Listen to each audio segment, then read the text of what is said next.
According to global studies, over 85% of the people deal with low self esteem, and amongst the professionals, it's even higher. They smile on Zoom, not in meetings, but deep inside, they doubt every word that they say. And here's the real problem: confidence is not natural for most, but no one is teaching us how to build it.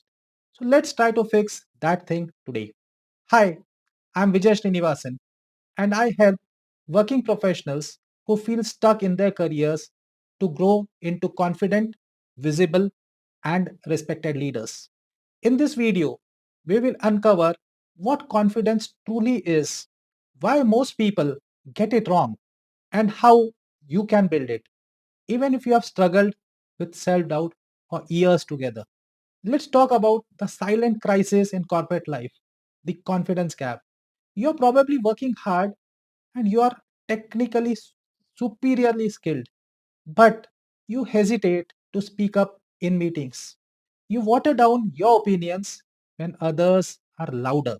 You stay quiet about your achievements because you are afraid of sounding arrogant.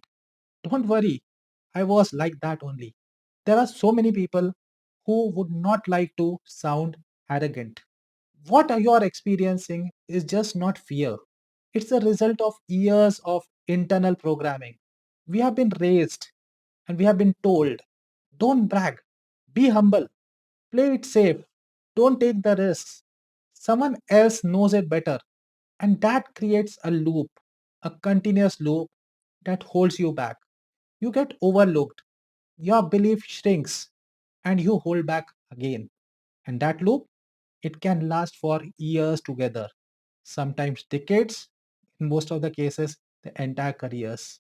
And the worst part is, we assume confident people were born that way, when the truth is, they were not. They just trained it.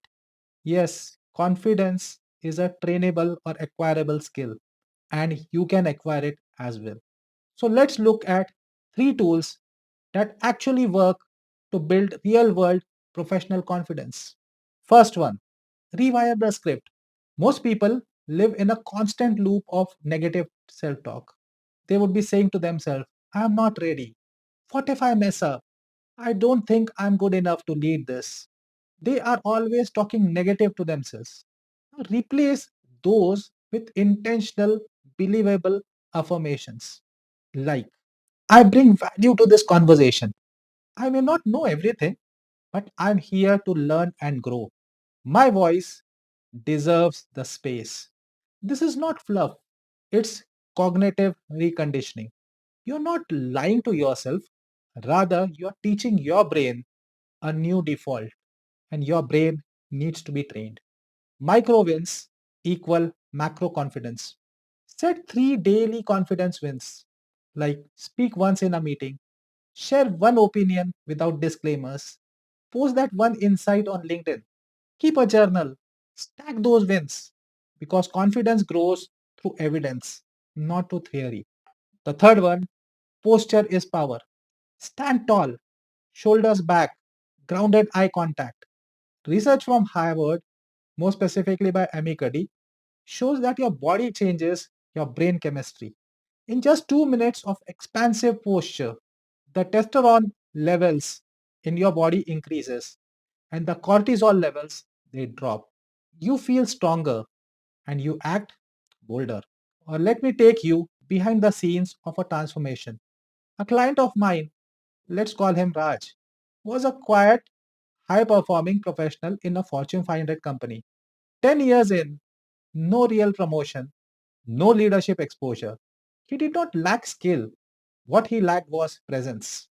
When I asked him what was holding him back, he said, I just feel like I need to be perfect before I speak.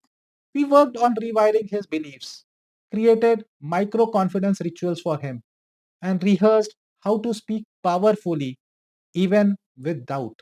Fast forward 6 months, Raj was leading global calls, presenting to the CXO suite, and finally getting recognized as a leadership contender. So, what changed for him? I stopped waiting to feel confident. I started acting like someone who believed I belonged. And that shifted everything for him. So let's go a little deeper because the number one question I get is, how do I stay confident consistently, especially when the stakes are high and I'm in high pressure environments? So here are the three advanced strategies that I can talk. The first one is identity shifting. Ask yourself, who am I when I'm the most powerful? Create a name for that version of you. It can be strategic me or leader mode, whatever you would like to name. Please go ahead and name it. When you step into meetings or interviews, activate that identity of yours.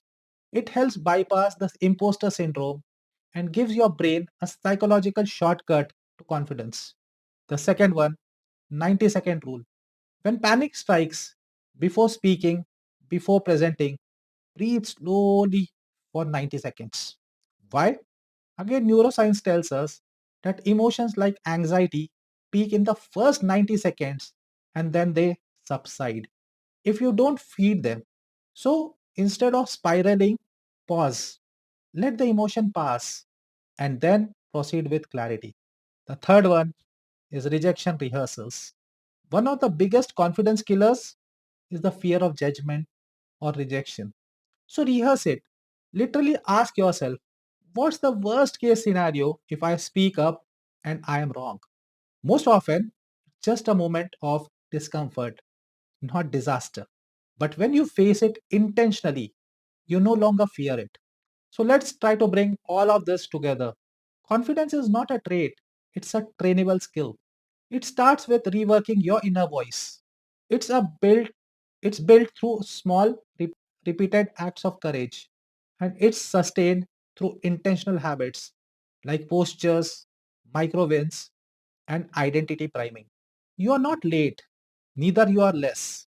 You are just untrained, and that's something you can easily fix. Start today. Start practicing what we have just discussed.